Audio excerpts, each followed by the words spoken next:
Sementara Abu Jahal, Abu Sufyan jeung tokoh-tokoh nu lainna kelabakan, kehilangan Muhammad. Teang ka gunung, di gunung eueuh, teang ka leuweung, di leuweung eueuh. Berbagai jalan ditelusuri. Dasar deuk disalametkeun ku Gusti Allah. Salamet ja emang nu Allah. Kurang kumaha Habib Rizik nek dibunuh, disalametkeun ku Gusti Allah. Ieu mah ngan sakadar nyaritakeun kajadian bahwa nyana disalametkeun ku Gusti Allah.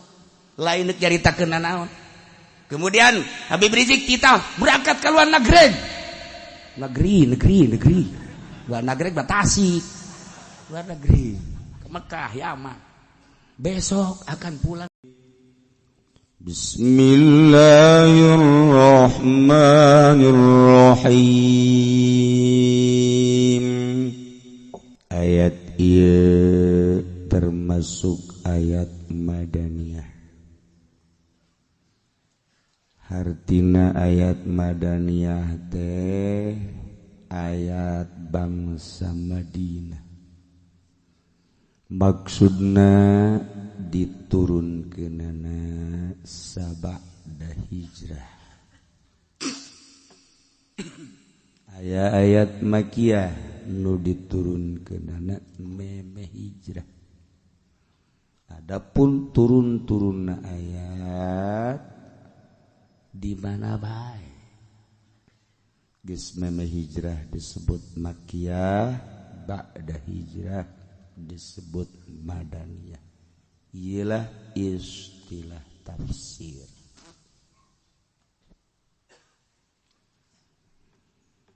Ayat ieu teh ayat madaniyah diturunkeun sabada hijrah. Ngadongengkeun tentang nikmat anu dibikeun ka Kangjeng Nabi ketika di Mekah. Geus ngadongengkeun kajadian nu di Mekah meme hijrah. Kumaha emang keayaan Kangjeng Nabi teh setelah diangkat jadi rasul setelah umur 40 tahun. Kangjeng dakwah dimulayan tina dakwah Syria, door to door, ti imah ka imah lalauna. Makin ka dieu makin berkembang dakwah Kangjeng teh. Diawali ku manusia-manusia anu dhaif, nu fakir. Bahkan terdengarlah dakwah Kangjeng teh geus diterima ku urang Madinah. Sebahagian orang Madinah geus menerima kana karasulan Kangjeng. Maka tokoh-tokoh Quraisy kelabakan di Mekah. Padahal mah Kangjeng teh diembargo ku orang Mekah teh, dipersulit ku orang Mekah, bahkan iman ka Kangjeng Nabi teh dicaci, dimaki, bahkan dianiaya. Tapi makin hari makin berkembang, makin hebat. Terdengar di Madinah geus menerima karena dakwah Kangjeng Nabi Muhammad sallallahu alaihi wasallam dengan gigihna Kangjeng Nabi, masya Allah karim. Maka tokoh-tokoh Mekah saat eta teh ngayakeun perkumpulan untuk membahas tentang bagaimana si Muhammad, orang anu hina, jelema anu fakir, jelema anu yatim, tetapi kok dakwahna diterima sih ku halayak rame. Bahkan di Mekah geus bermunculan jelema-jelema anu benar-benar siap menghadapi naon bae, menghadapi apa yang terjadi. Mungkin cacian, makian, bahkan aniaya sekalipun siap. Berarti kan luar biasa dakwah Kangjeng. Ieu nu paling bahaya ngadenge di luar Mekah teges menerima karena dakwah na Kangjeng. Ya Allah ya Rabb, nu paling panas ceuli urang Mekah eta. Akhirna tokoh-tokoh Mekah hiji Utsbah, dua Syaibah, tilu Karuhun, kasepuhan gitu Abu Jahal, kasepuhan kedua Abu Sufyan, Uqmah bin Adai, Nadhar bin Harith, Abul Bakhturi bin Hisham, Zam'ah ibn al-Aswad, Hakim bin Hazam, Nabiyah, Munabbih, Umayyah bin Khalaf. Didinya ngayakeun perkumpulan nu diayakeunana di gedung Darun Nadwah untuk membahas tentang bagaimana kelanjutan Mekah dan bagaimana cara mengantisipasi Muhammad supaya Muhammad ulah terus dakwahna. Ulah kaget lamun Islam kiai ditahan dakwah. Ulah kaget lamun ustad hadu dicaci maki. Ieu mah kiai kakarak disingsieunnan bae ge haju hamuriring bae. Waduh cenah aing, waduh cenah aing, waduh cenah aing. Ulah sieu. Dumatak wawanen Habib Lutfi, wawanen Habib Rizik, wawanen berbagai Habib-habib turunan tetesan Kangjeng Nabi teu pernah aya sieun saya tiga-tiga aja. Nyawa teh geus dibikeun ka Gusti Allah, nu penting aya dina jalan Allah Subhanahu wa taala. Eta batur mah bisa kos kitu. Dumatak ruhul jihad tetesan Kangjeng Nabi moal aya tanding ka jeung kumaha ge. Dibandingkeun jeung urang aya dakwah unggal peuting teh hayang kabeuli Vespa, hayang ganti mobil, hayang kabeuli anu leuwih mantep kamari maka karak motor hayang kabeuli Avanza, kuari hayang ganti Kijang, hayang ganti Fortuner. Masya Allah, dakwah teh kadija lompatna. Ulah sok culak-cilak ka dieu. Biasa bae sih. Sia mah aja culak-cilak ka dinya bangun aya.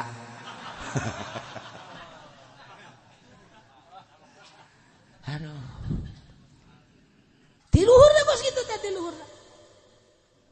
Tapi orang ningali Habib Rizik ieu lain masalah nanaona wawanena ya Allah. Ngadenge bahasa-bahasa anak orang muringkak bulu, ngadenge bahasa anak muringkak bulu. Tito setan, Jokowi setan, orang mau kuat jadi kituanan. Negara dipimpin oleh setan, kita jangan sampai jadi setan semua. Yeay. Kira-kira itu bahasa. Ya Allah ya Rabbi.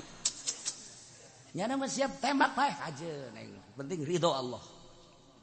Eta ieu mah keur nyaritakeun teh wawanena ya Allah ya Rabb.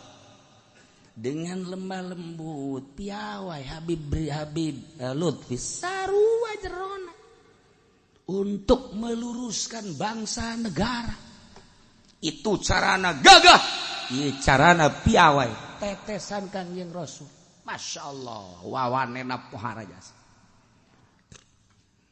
Baheula ge aya Habib nu katipu. Maksudnya katipu jana zaman partai tilu P3 dengan Ka'bah, PDI dengan Banteng, Golkar dengan pohon beringin. Asa dek ngadirikeun agama merentah Habib.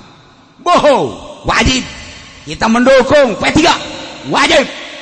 Haram mendukung selain daripada 3. Siapa orang yang tidak mendukung P3 kafir. Katipu tau mah Habib. Oh, di urang mah partai mah sama-sama saja. ujung-ujungnya kieu-kieu keneh. Kieu-kieu keneh. Tapi lamun penistaan Al-Qur'an perlu ku urang dibantu kajian ku kumaha. Ulah main-main Al-Qur'an lamun geus dina nu ku urang disanjung, dicekel ge teu meunang teu boga wudu. Ku ari dinistakeun, dibohongkeun. Jeuh parang sana. Tah, gagah. Untung masih kena aya Habib adu gararaga. Mudah-mudahan Habib ditang tayungan ku Gusti Allah. Mudah-mudahan zuriat Kangjeng Rasul ditang tayungan ku Gusti Allah. Mudah-mudahan polisi dibere ilham ku Gusti Allah sehingga terbuka mata hatena. Mudah-mudahan negarawan dibuka mata hatena sehingga menyatu habaib ulama jeung pemerintah dalam rangka menjalankan roda pemerintahan di Indonesia. Ulah pasalia. Akibat pasalia perebut NKRI eta kos itu. Cek ieu NKRI nu aing, cek ieu nu aing, cek ieu nu aing. Saha nu bener meureun. Jalamun ditaliti mah bener kabeh atawa salah kabeh. Nah ieu tokoh-tokoh nu ieu akhirna kumpulan di salah satu gedung tersebut milik Qusay bin Kilab baheula dijadikan untuk tempat bermusyawarah ngaranna Darun Nadwah. Lamun urang geus ka Mekah, ieu Mekah, ieu Baitullah, Masjidil Haramna leutik baheula. Barat, utara, timur, selatan. Sebelah timur aya Darun Nadwah. Rumah Qusay bin Kilab deket ka Baitullah, teu jauh. Darun Nadwah di dieu. Di dieu Maulid Nabi. Kangjeng Nabi dilahirkeun di Maulid Nabi. Ieu Baitullah. Ketika rek ka Baitullah lurus Darun Nadwah aya belah dieu. Nu can ka Mekah mah puyeng. Aya geus ka Mekah mah brai. Masya Allah. Mudah-mudahan nu geus ka Mekah bisa ka Mekah deui. Nu encan ka Mekah bisa ka Mekah. Anak incu urang bisa nyaraba ka Baitullah, bisa ziarah ka Kangjeng Rasulullah sallallahu alaihi wasallam. Kumpulan tokoh-tokoh Quraisy begitu karumpul di Darun Nadwah untuk membahas, antisipasi tentang kelanjutan dakwah Muhammad. Begitu musyawarah rek dimulai, aya aki-aki nu diuk di lawang. Aki-aki mah emang sok diuk da di lawang bae. Tiba heula. Iya aki-aki diuk di lawang didinya. Masyaallah. Ditanya man huwa syekh, saha eta aki-aki? Aki-aki ngajawab, ana syekhun min Najdin, kula kasepuhan di negara Najdin. Naon ka dieu? Samitu bijtima'ikum fa aradtu an ahdurakum wa lan ta'dimu minni ra'yan wa nafsan. Kaulah hayang ngadengikeun permusyawarahan aranjeun kabeh dalam pertemuan aranjeun kabeh di gedung Darun Nadwah dengan harapan faradtu an ahdurakum, kaulah hayang ngahadiran naon hasilna jeung kumaha hasilna, naon nu dibahas jeung kumaha hasilna. Walan ta'dimu minni rayan, ulah nganggap kaulah henteu boga pemikiran, henteu boga wawasan, wanusan jeung nasihat, walaupun aki-aki tapi wawasan jeung nasihat aya di dada kaula. Ternyata horeng aki-aki teh iblis. Jadi di perkumpulan teh sok hadir iblis. Di DPR sok hadir iblis. Di MPR sok hadir iblis. Di pendopo sok hadir iblis. Pokoknya di perkumpulan-perkumpulan anu henteu dibaca ta'awud, bismillah, kemudian sholawat, eta hadir iblis. Hendak urang dek namimitian haji di mana bae baca heula ayat Quran. Ulah datang deg-deg bae. Ca sholawat. Kunaon beusi aya nyempil didinya nyana kieu. Pokona mah asal nu kolot iblis.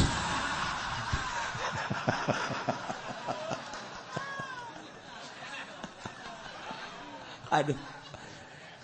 Maksudna iblis sok ngarupakeun kolot. Ai kolot jadi iblis mah loba. Ngan moal aya di majelis mah, moal di DPR, di gedung MPR tah eta mah iblis malulu tah mah di dieu mah. Ieu bukti da ieu tah. Masya Allah, ternyata horenganan iblis ngajangelek ngarupa seorang kakek-kakek. Digar lantang nyana ingin menghadiri perkumpulan pertemuan permusyawaratan. Dan jangan menganggap bahwa saya tidak punya wawasan dan nasihat. Oh, lamun kos kitu ba atuh cek penghadir. Udhul. Masuk. Wah, tuh diberi porsinya nah. Asup pada kola iblis asup di tengah-tengah permusyawaratan. Pertemuan dan permusyawaratan saat ini dalam rangka membahas tentang bagaimana tentang Muhammad dan bagaimana tentang mengantisipasi dakwah Muhammad dan bagaimana kelanjutan Muhammad kalau tidak ditutup, diantisipasi, ditahan. Dengan demikian, mari kita mulai. Pertama, Abul Bakhturi. Ama ana fa'ara an takhudhu Muhammadan wa tahbisuhu fi baitin mughayyadan tashuddu wasagahu wa tasuddu babal bait ghayra kawah yuquda minha mata'ah wa syarabah wa tatarabbasu bihi raibal manun hatta yahluka kama halakan man qablahu min asy-syu'ara. Ari santri mah geus ngarti tak kos kitu. Anu teu mondok mah naon sia tanya? Naon sia tah? Santri teu ngarti can dijelaskeun. Komodo teu nyantri. Saya berpendapat bahwa untuk menjegal Muhammad tidak ada lain kecuali tangkaplah Muhammad. Sanggeusna ditangkap ku urang dibui Muhammad di hiji kamar. Bari Muhammadna di talian, kamarna dirapetkeun, paling urang jandelana bae polongokeun. Maksudna ulah dikunci. Jang naon eta? Jang urang bisa neuleuh ka manehanana kumaha kaayaanna. Atawa sewaktu-waktu lamun ku urang endek ditanggapnya berarti manehanana kudu dibere ala kadar jang dahar jang inum selama nyana ditahan didinya supaya ulah berkembang. Geus ku urang kuari mah tanggap bui nu rapih kamarna. Setelah eta ku urang jandela na bae heulanan buka atau ulah dikunci jang sewaktu-waktu urang bisa nempok bisa merena naon kanyana sewaktu-waktu jang urang asup dan lain sebagainya. Kumaha tah pendapat kos kitu kira-kira setuju? pasoroka adullah iblis ngacung tidak setuju bisarra'i ra'aitum la in habistumuhu la yakhrujanna min wara'il bab alladhi aglaqtum dunahu ila ashabi. Kurang bagus pendapat seperti eta henteu bagus lantaran nu mantak henteu bagus lamun aranjeun kabeh nahannyana kumaha lamun sewaktu-waktunya na bisa keluar pannya nama lain jelema sambarangan nu enggeus ge pannya nama bisa molos urang kan nyaho kesaktian Muhammad cak aki-aki iblis eta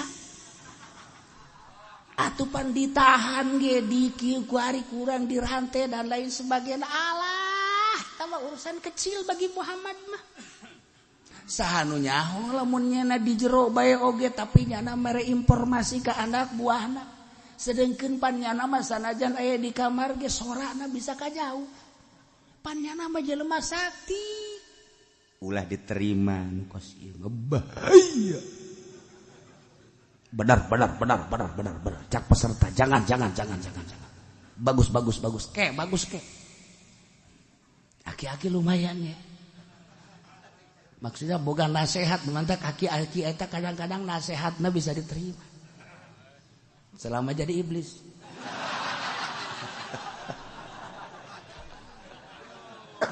ya Allah. Kedua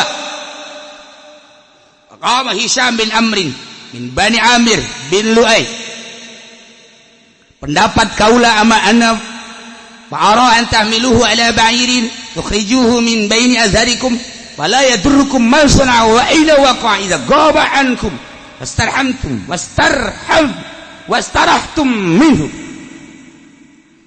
cik kaula mah ku ari mah eueuh deui jalan Muhammad ku orang tangkap setelah ditangkap ku orang taekeun kana onta sanggeus tadi taekeun kana onta kaluarkeun ti nagri urang jauh geus nyana ai geus jauh ti nagara Mekah mah sabodo teuing nyana geus babarengan jeung hewan-hewan jeung sagala rupa geus urang ulah nyaho ku kumaha nyana geus di nagara itu mah sabodo nyana pasti nyana bangsa jeung orai jeung hewan jeung maung jeung sasatoan urang geus tenang bae pokona urang balik deui kitu bae geus ulah ese-ese kajeun kumaha ge piceun kalu jauh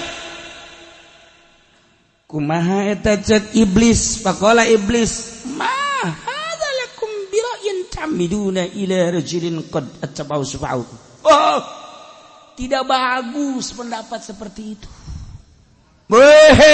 bahaya lamun Muhammad ditaekeun ka onta kemudian dipiceun emang ieu pengikut-pengikutna teu aya nu neuleuh kumaha lamun aya nu neuleukeun dipiceun ka mana selang sabaraha menit selang sabaraha jam kunyana dituturkeun kela mun dituturkeun bakalna urang miceun ka ditu anak buahna daratang ka dinya kemudian nyana engke kumpulan jeung anak buahna tidinya manehanana nyieun kekuatan setelah jana kuat setahun 2 tahun bisa merangan orang bahaya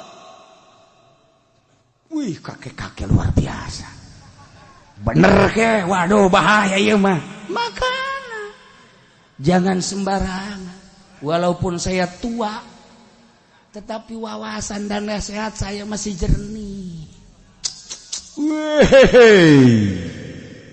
Bagus.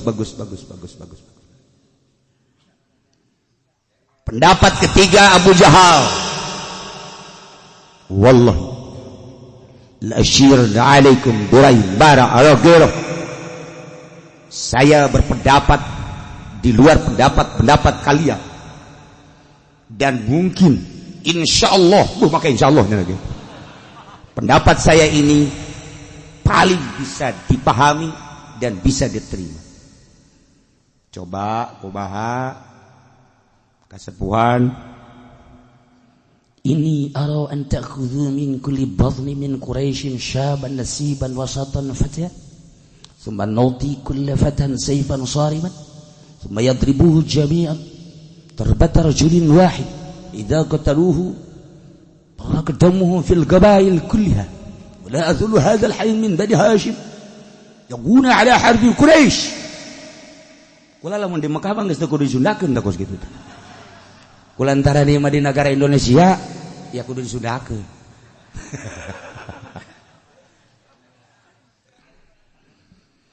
cek Abu Jahal kieu urang tangkep Muhammad kumpulkeun ku ari tiap-tiap kaum Quraisy cokot ku ari pemuda-pemuda dari berbagai gobilah-gobilah anak muda anu gagah anu sedengan cokot di berbagai gobilah-gobilah Quraisy, Hashim dan berbagai kabilah ambil anak muda kemudian berikan setiap anak muda tersebut pedang anu tajam dari kabilah anu dicokot pemuda dibere pedang maka kabeh kudu ngabacok kudu medangkeun ka Muhammad sehingga Muhammad bae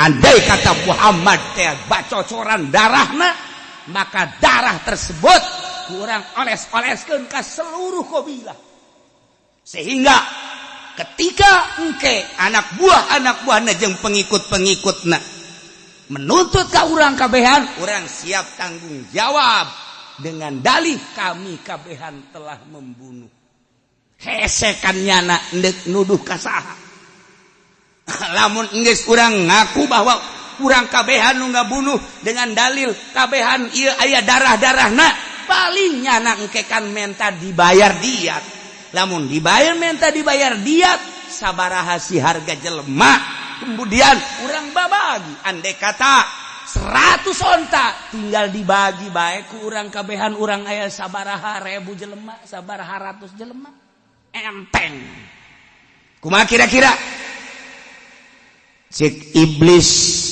sodako hadal fata huwa ajwadukum ra'yan wal qawlu magola la aragiro benar pendapat wahai Abu Jahal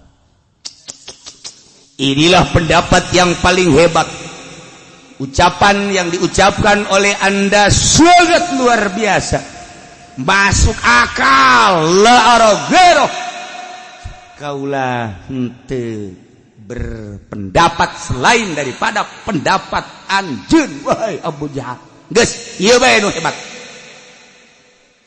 akhirnya seluruh peserta setuju kabeh dengan pendapat ieu maka akan dilaksanakan besok hari kumpulkan setelah dikumpulkan dari berbagai kabilah aya sabaraha ribu kabilah aya sabaraha ribu dari kabilah tersebut cokot anak muda bere pedang Muhammad tangkap setelah Muhammad ditangkap kemudian bacok pedang paeh babagi ku urang kabeh bayar diatna geus ulah hese-hese yang pertama adalah setelah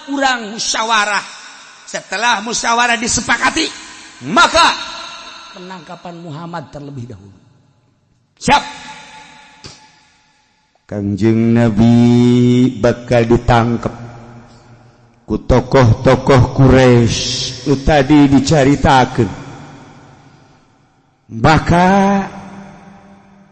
tinggal sasenti deui keselamatan Kangjeng.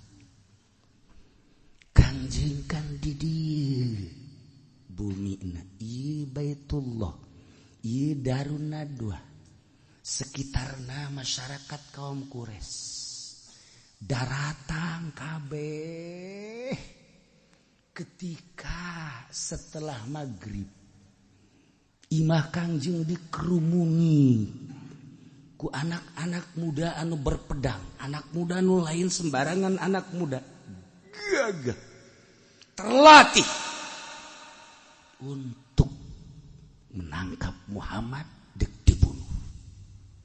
Masya Allah. tetapi malaikat Jibril diutus ku Gusti Allah untuk mendatangi Kangjeng Nabi Muhammad. Jibril, segera kamu datang cek Allah.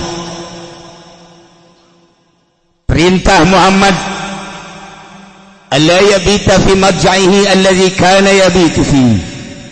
Wa azina Allah azza wa jalla lahu 'inda dhalika bil khuruj ila al Madinah.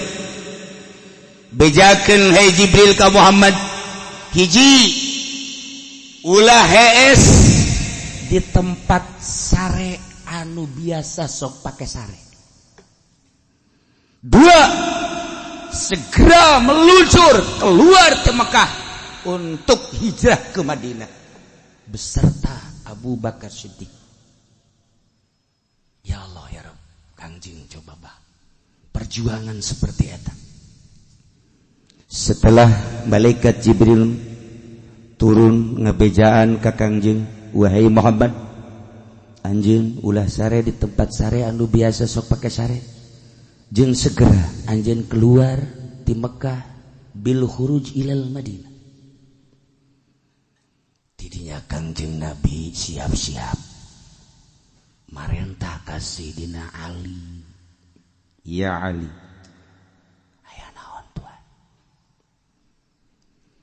amarahu alaihi salatu wassalam Ali bin Abi Thalib ayabita fi madja'i.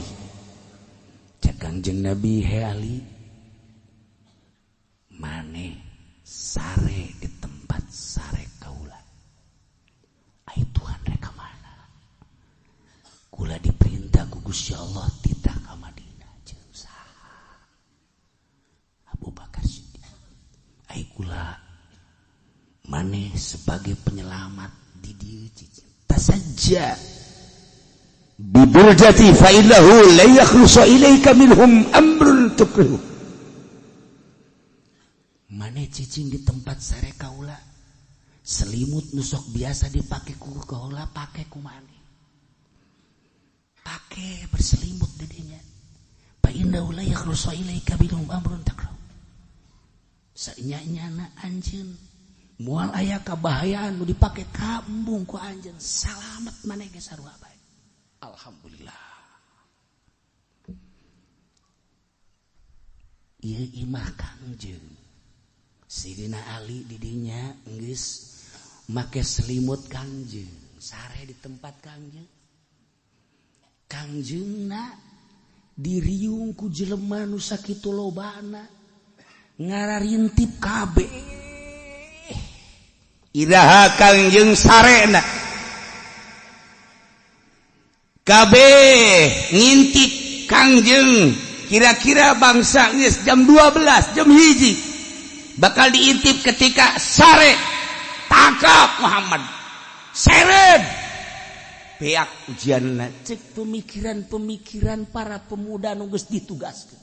Pedang geus teu make sarangka deui. Masyaallah kan. Tetapi ya Karim Maha Kawasa Allah, Kangjeng didinya langsung siap keluar di tengah-tengah kerumunan manusia.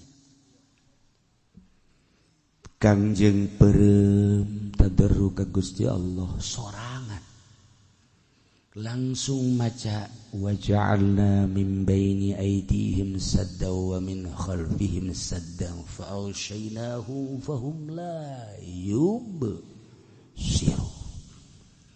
Cekal ku Kangjeng Nabi pasir nu aya di hareupeun lawang.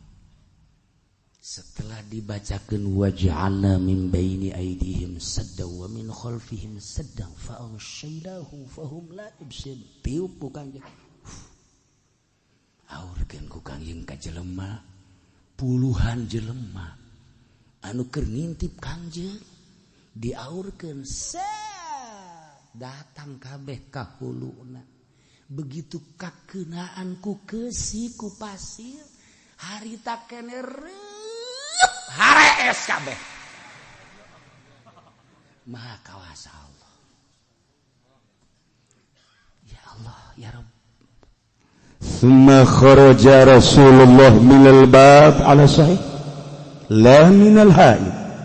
Keluarlah Kanjeng Rasulullah tilawah lain ti pager nu sejen tilawah.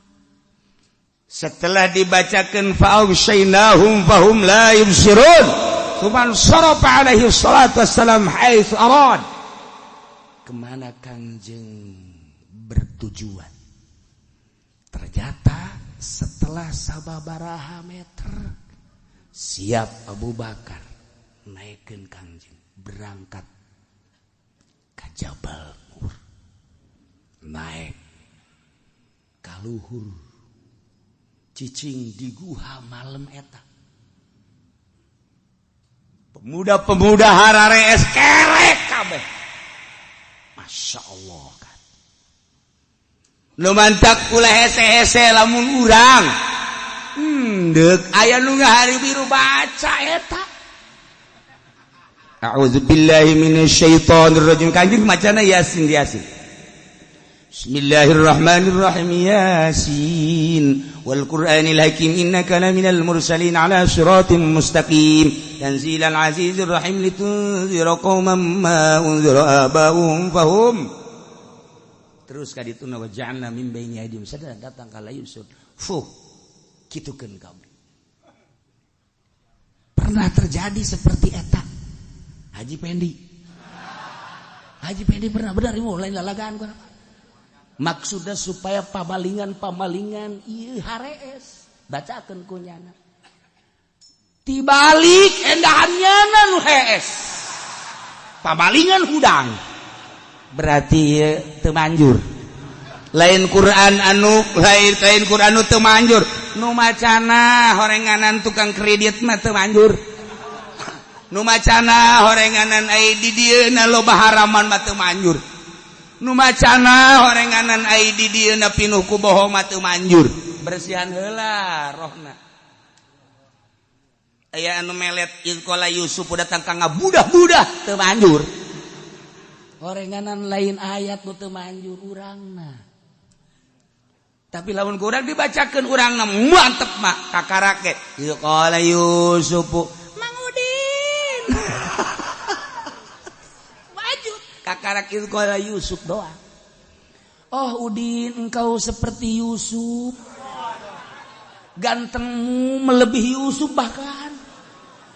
Hatiku tergila-gila kepadamu. Di dunia ini tidak ada yang lebih ganteng darimu. Kamu bajingan. Sial tambah goblok. Nailah Kanjeng Nabi ya Karim luar biasa. Berangkatlah Kanjeng, naiklah Kanjeng ka Jabal. Naik Sidina Abu Bakar Siddiq ti heula, Kanjeng Nabi dilahun. Masya Allah kan. Tidinya langsung dilawangna lancah nyieun imah trek di tengah kieu belancahna teu puguh teu karu deui manuk japati nyayang di dinya endogang di hareupeunana. Maha kawasa Allah. Begitu datang ke subuh, fa'atahu atin mimma lam yakun ma'ahum. Lantaran nyana tararundu kabeh hararees kieu. Jol salah saurang nu henteu milu ngintip Kangjeng. Datang ka dinya. Nyana atuh ngagurubahkeun. Hoi! Aisyah keur naraon? Hei. Ayu sain tantaziruna haula. Keur naraon mane di darieu? Keur nungguan saha? Qalu. Cak kabehan teh bari kukul isika. Muhammadan kami keur nungguan Muhammad. Muhammad. Hei. Qad khayyabakumullah. Wallah kharaja Muhammadun alaikum. Summa ma taraka minhum rajulan ila ala situraban Muhammad bagus keluar coba guys sia eta di hulu sia aya naon barang dicekel kabeh aja ieu mah zakna pasir tah ieu sia tah ku Muhammad di pasiran memang teu karasa dikesikan henteu ulah henteu kitu sia urang rawa kidang bae sia aduh orang Mekah jadi orang rawa kidang kaum kures sih mah heuy ya cek ya ya Allah atuh Muhammad geus datang ka mana intola qali hajari geus berangkat jangan sesuai jeung kabutuh jangan ada ka mana pabataura nama bikum anu teu deuleu kitu henteu tah di luhur hulu maneh eta teh aya keusik ku Muhammad teh dikitukeun jauhnya cek jana teh ieu mah horeng keusik kabehan sile tempo coba sia ja aya sia ge aya tungtunglah balik nyaritakeun Muhammad nyaritakeun keusik iyalah fa aghshaynahum fahum la yubsiru masyaallah langsung tidinya tetap dibuka lawang coba Muhammad ayo begitu dibuka aya anu keur sasibut iya Muhammad ya seret Muhammad iya aya geunah bae Muhammad keluar langsung si dali muka huluna aya naon sia Ali makanya kan sieun jasa kali henteu Ali henteu ulah henteu sia henteu gitu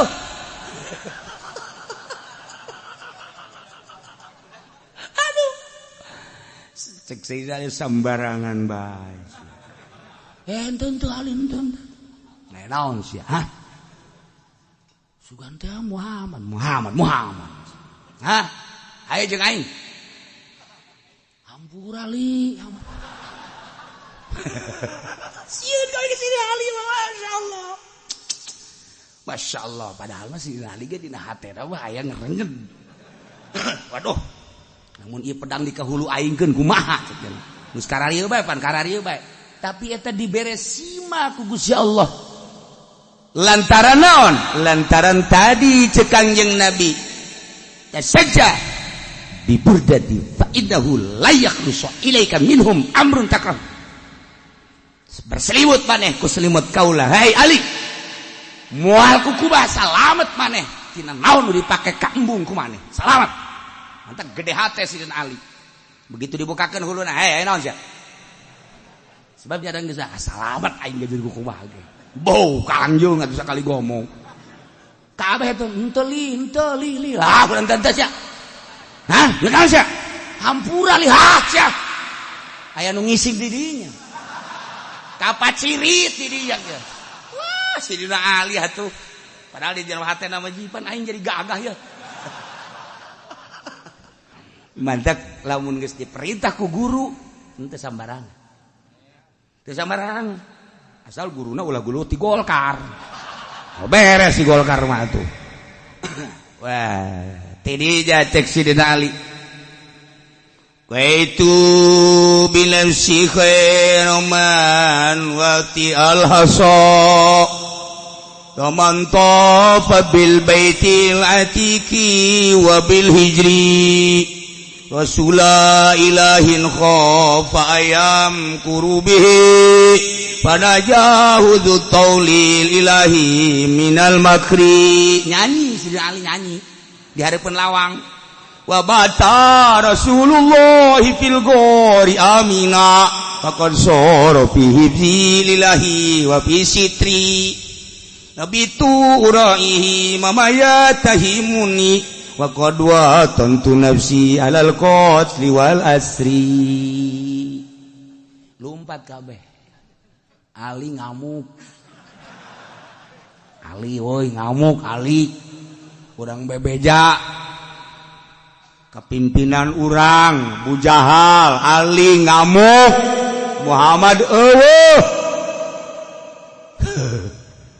Sidina Ali waqaitu binafsi, kaulah siap menjadi perisai, awakula siap nyalametkeun khairu man wati al-haso, jelema anu nincak pang bagus-bagus ta jelema nu lempang nincak kana krikil Kangjeng, jeung jelema anu topil baitil atiq wa bil hijri Rasulullah Rasulullah ilahin tegesna utusan pangeran, kula anu jadi perisai siap jadi kalang dada, khafar rempaneun ayam kurubihi anu diharu biru, ditipu di paehan ku musuh, tapi panajahu dzutaulil ilah minal makri, disalamatkeun Rasul Allah kunu bogana Allah dzutaulil ilah minal makri.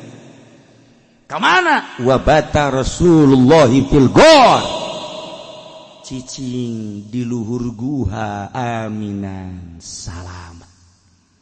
Laqad sara fi hibdil ilah fis satri, jadilah Muhammad dina jajaga pangeran jeung ditutup-tutup pangeran. Kumaha pangeran beja pangeran nu bogana dipereumkeun musuh ku Allah, disalametkeun Kangjeng ku Allah. Bitu kaulah hees sare roihim ngajagaan di dieu, ternyata uraihim ulah ngajagaan kaum Quraisy anu endeu nyandu paya nu endeu ngerogahala ka Muhammad. Wa qad watantu nafsi 'alal qadsi wal asy, siap diri kaulah ieu deuk dipaehan, deuk ditawa, deuk diseret, ge siap jadi kalang dada Muhammad.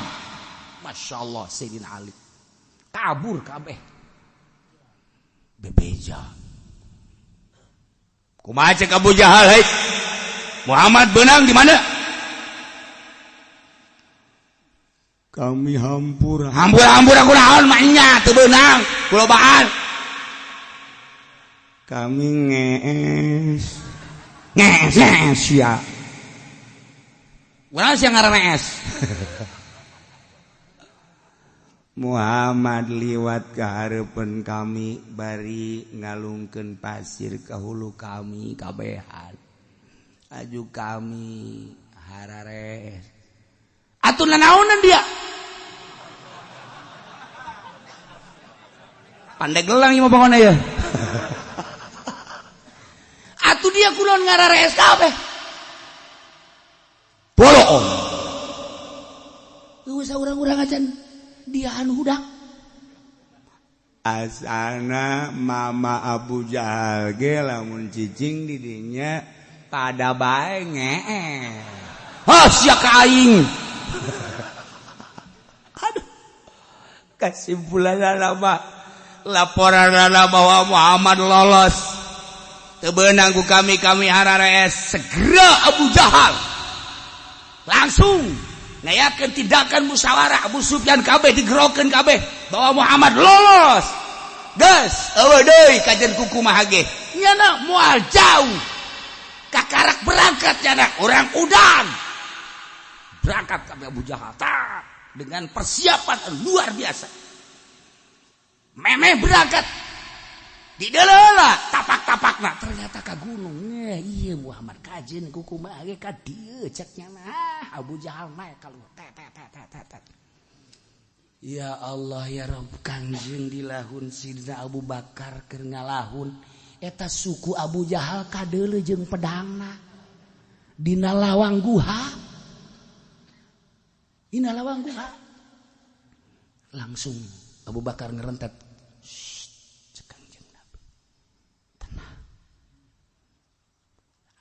mapan sieun. Aduh kumaha lamun asup geus ya mah. Eta sapatuna kadeuleu jeung pedangna kikituan. Ngomong nyana. Hei dulur. Oh Muhammad di dieu.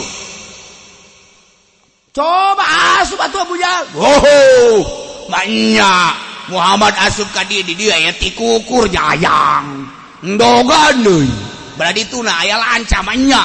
Muhammad asup kadinya atuh moal mungkin ai ngamanuk endogan mah pan berarti kebal. Kecuali kakarak nyayang ieu mah pan endogan. atuh alat coba endog wah sia segala ngala endog neangan Muhammad ieu mah lain dusun ngala endog eueuh tah mah di dituna eueuh tah manang aing nambahan setik soalnya siapan baheula tukang ngala manuk tuh kut pen aing awal aing bantas aing katilu aing boncit baheula keur leutik kan kos gitu asal aya manuk mau kut pen eta zaman keur leutik kos siapa teh nyaho siapa senang siapa teh eta seni na baheula teh aya kos kituan siapa teh nyara naho asal kaleuweung bae manggih manuk kos kitu pen kut lah sada kos kitu ieu kiai iya teh emang aing mah kos kitu hirupna baheula indah jasa baheula manuk ditungguan ku urang sabulan 2 bulan dideuleu deui giliran be halal liber beak dekah urang naik deui jata tadi heuy karak bulu jarum cenah heuy geus bulu centong ka ditu dah hiber horeng dibawa ku babaturah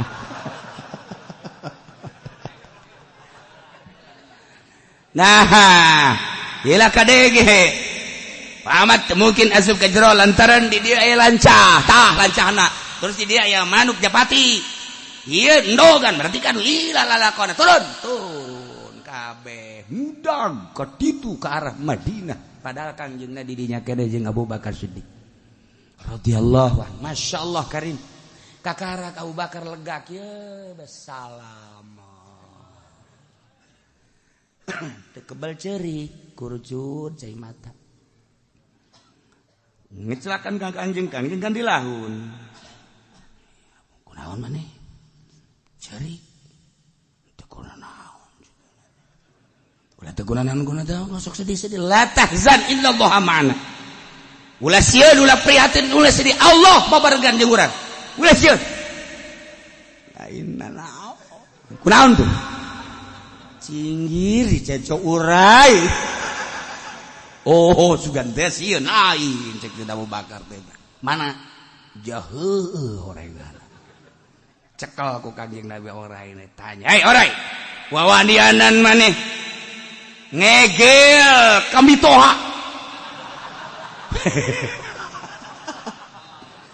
ieu teh Abu Bakar pangkatna Siddiq kakasih Allah kok berani si maneh ampura cek orai teu daya teu upaya kula di dieu geus sababaraha tahun dititah ku Gusti Allah bahkan ngahaja kula teu meunang dahar ku Gusti Allah jang naon jang nyoba kakasih Gusti Allah sahabat tuan nu ngaran Abu Bakar kuat apa henteu ternyata ku kula timimiti diuk digegel teu robah-robah hampura kula henteu aya maksudna naon hanya diperintah ku Gusti Allah kula titah nyoba sakitu sumuhun cak nya geus kula kuari menghampura deuk ngolosod nya ka ditu ngomong orai masyaallah karim nah iyalah ketika kanjeng di Madinah diturunkeun ayat ieu nyaritakeun keberadaan kanjeng ketika diberi nikmat ku Gusti Allah waktu di Mekah ketika kanjeng dek diharu biru di roga ala dek dibulu ku kaum Quraisy tetapi disalamatkan ku Gusti Allah puji nikmat anu luar biasa wazkur ya Muhammad eling anjeun Muhammad ingat anjeun Muhammad idzam kurbikan lazina kafaru ketika rencana nipu daya Kanjeng Muhammad alladzina kafaru jelema-jelema nu kalalufur di golongan kaum Quraisy qad ijtama'u lil musyawarati bisanik anu anjeunna geus mengadakan perkumpulan untuk memusyawarahkan tentang anjeun di satu tempat dari Nadwa satu liuf dituka maksudna ndek nangkep anjeun ndek nalian anjeun dek iya bisuka mencarakeun anjeun ayak duluka atau pendapat kedua dek dipehan anjeun ku kaum Quraisy ayukhrijuka atau dek dipiceun dijauhkeun min Makkah ti Mekah wayam kuruna kaum Quraisy pimpinan Abu Jahal jeung Abu Sufyan berikut abu-abu saja dimusyawarahkeun dek nangkep anjeun sakumaha tadi dek garogahala dek tipu siatan luar biasa wayam kuruna tapi wayam kurullah Allah ngagagalkeun rencana tipu daya kaum musyrik wayam kurullah bahkan Allah ngabales tipuanana cik ahli bade musyakalah teh aya dua ya musyakalah taqdiriyah ya musyakalah sirpah geus moal kaharti teh mah kos kitu ku lagi hampir teu kaharti maksudna bahasa wayam kuruna wayam kurullah bahasana akur tetapi maksud nu berbeda kaum Quraisy nipu ngarogahala tipu muslihat ka anjeun dek ngabunuh anjeun dek iceun anjeun dek gusir anjeun tetapi wayam kurullah Allah ngagagalkeun rencana makruna bahkan Allah ngabales kana makruna sarua bahasana tadi wayam kuruna wayam kurullah kan lamun kurang di manaan sabeule gejerna makan teu kaharti wayam kuruna nararipu musyrikin jelema kafir ka Muhammad ka anjeun Muhammad wayam kurullah jeung nipu deui Allah manya Allah nipu ngabales tipuana lantaran bahasa wayam kuruna dilempengkeun musyakalah sirpah wayam kurullah dengan diberi wahyu Kangjeng Nabi untuk menggagalkan rencana-rencana jelema-jelema kafir wa amaraka bil khuruj Kangjeng Nabi diperintah keluar di Mekah ke Madinah idinyalah Kangjeng Nabi langsung isuk dah turun melalui penunjuk seseorang jalan menuju Madinah. Di Madinah geus dipersiapkeun informasi anu geus datang bahwa Muhammad bakal ka Madinah. Kaum-kaum pemuda jeung pemudi geus bararungah, bangsawan-bangsawan Madinah, pedagang-pedagang Madinah, tokoh-tokoh Madinah kompak 100% menunggu kedatangan Kanjeng Nabi. Sementara Abu Jahal, Abu Sufyan jeung tokoh-tokoh nu lainna kelabakan, kehilangan Muhammad. Teang ka gunung di gunung eueuh, teang ka leuweung di leuweung eueuh. Berbagai jalan ditelusuri. Dasar deuk disalametkeun ku Gusti Allah. Salamet ja emang nu Allah. Kurang kumaha Habib Rizik nek dibunuh, disalametkeun ku Gusti Allah. Ieu mah ngan sakadar nyaritakeun kajadian bahwa nyana disalametkeun ku Gusti Allah. Lain nek nyaritakeun naon. Kemudian Habib Rizik kita berangkat ke luar negeri. Negeri. Luar negeri batasi. Luar negeri ke Mekah, Yaman. Besok akan pulang ke Indonesia dengan besar hati, terserah Allah. Gitulah hamba-hamba Allah dalam menghadapi situasi jeung kondisi serah sumerah ka Gusti Allah. Eta keur carita kajadian kos kitu.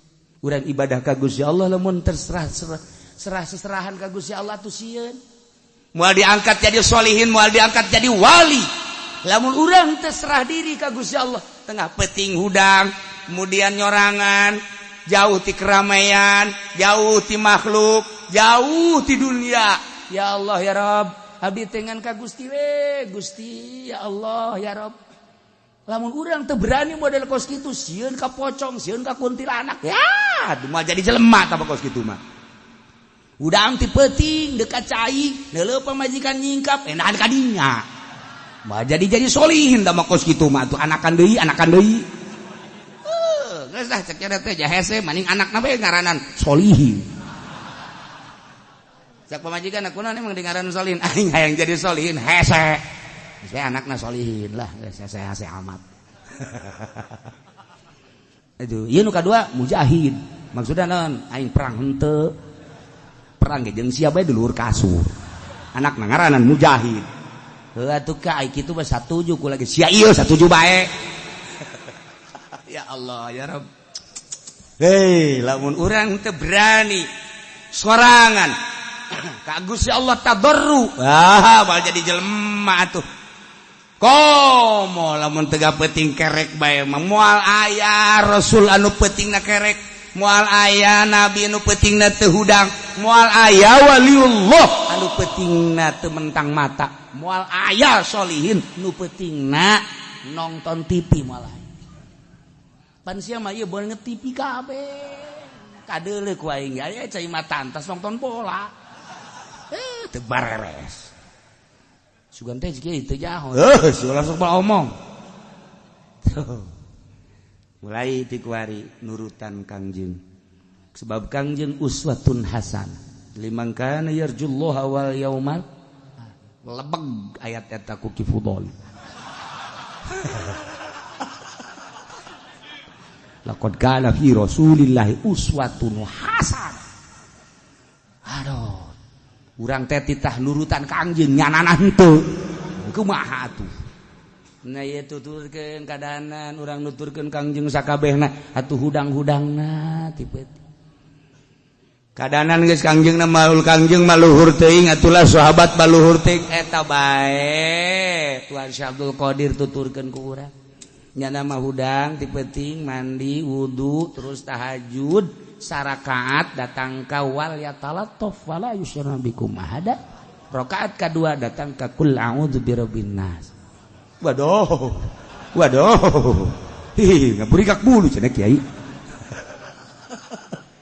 Masya Allah geus atuh urang mah nu biasa bae atuh nu biasa bae tahajudna nu biasa ngan wudu isya dibawa ka subuh heuh eta deui cenah atuh sia si mana nu meujeuna ieu nu meujeuna mah kieu cenah kiai kumaha tahajud 2 rakaat kuliah jeung kulu ajo tidinya HSD ajo subuh jam 7 di mana atuh nah tuturkeun para aulia Allah ti peuting paksakeun tabakos kitu mah qalbu urang ka Allah keun ya Allah ya Rabb kunaon si ieu qalbu kunaon si ieu hate resep bae jeung makhluk resep bae jeung dunia sedengkeun makhluk jeung dunia teh fana bakal ditinggalkeun resep mobil resep imah isuk pageto ditinggalkeun resep ka pamajikan resep ka anak bakal ditinggalkeun Gusti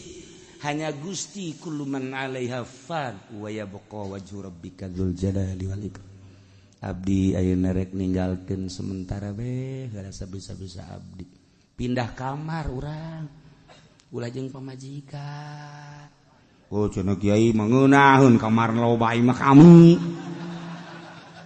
siapa sok haju hiri ka aing atuh kiai diraheun di kamar mamana ge kami mah kamar ieu pamajikan di dieu anak tengah imah dinya burudak emang sia musola sugan teh teu meunang di musola masjid geus kunci awak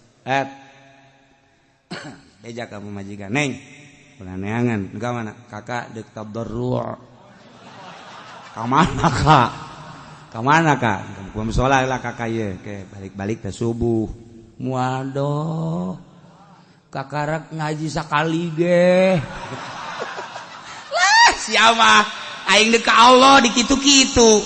Atuh gedean mana nangkep kula kak? Alah, aku tanang geus dijeblehkeun. Maning siapa ya tuh? Teh jadi deui.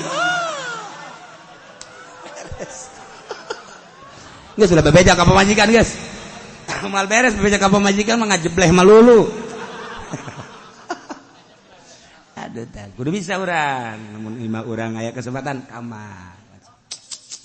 di kamarna rapihan bersihan sengitan abe malaikat hadir sebab bacaan urang teh kaambe ku malaikat. Masya Allah, kurang di jero hate maca Quran, di jero hate maca zikir, di jero hate maca tasbih. Malaikat sengit cek malaikat sengit ke ditoel ku malaikat ih naon eta saya dasar borangan tungtung nama ka pamajikan deui bae aya naon Kak aya nu mah jadi sia mah jadi teh bokos kitu aya nu nael ala sia toel kai geus padahal mau ringkak puluh paksakeun tuh kara sakali dua kali lamun pikiran urang-urang kieu bade kamar urang terus orang mikiran waduh mobil 2 bulan ke 3 bulan can diasupan asana ditarik waduh malaikat bau babe janjana ih hangru cak kena hangru iba kolot-kolot kieu hangru bau aduh baueun malaikat geus kalaluar malaikat nu aya pocong. Nah gitulah para jamaah kaum muslimin wal muslimat rahimakumullah, cerita tentang hijrah Kangjeng dicaritakeun dina Al-Qur'anul Karim ayat ieu betapa luar biasana perjuangan Kangjeng. Ulah sieun ketika orang memperjuangkan agama Allah, cinta ke Allah, cinta ke Kangjeng Rasulullah sallallahu alaihi wasallam, Allah bakal nang tayungan. Lain Kangjeng bae para sahabat anu disalametkeun, para wali Allah anu disalametkeun. Lantaran innallaha ma'ana wa huwa ma'akum aina ma kuntum. Urang sing gede hate magahan ngaji pasti loba mimitina gangguan tegerkeun. Yen pondok, yen majelis loba gangguan tegerkeun ulah setengah sapotong. Engke ge aya pitulung Allah Subhanahu taala. Di Indonesia lamun eueuh pitulung Allah masyaallah karim. Tetapi percayakanlah pitulung Allah. Sabarakali huru-hara di Indonesia tapi selesai seakan-akan tidak terjadi apa-apa. Sebab naon masih keneh loba aulia-aulia Allah Subhanahu wa taala. Pemerintah merujuk ke kiai, polisi datang ke kiai, TNI datang ke kiai, meminta doa jeung pemecahanana supaya aman negara urang. Walaupun negara urang diperbutkeun ku urang luar negeri, Amerika, Cina jeung sajabana, tapi ternyata masih subur. Oh masalah. Adapun nyana anu muterkeun roda pemerintahan politik anu henteu aya dina kajujuran jeung keadilan, tinggal tanggung jawab di akhirat. Urang mah biasa-biasa bae kos kieu bae. Tinggal kahareupna urang ngadoa mudah-mudahan negara urang ditang tayungan ku Gusti Allah, diamankeun ku Gusti Allah, manusia-manusiana ditang tayungan ku Gusti Allah, diamankeun ku Gusti Allah sehingga urang aya dina ridho Allah Subhanahu wa taala. Bi barakati umil Quran. Al-Fatihah.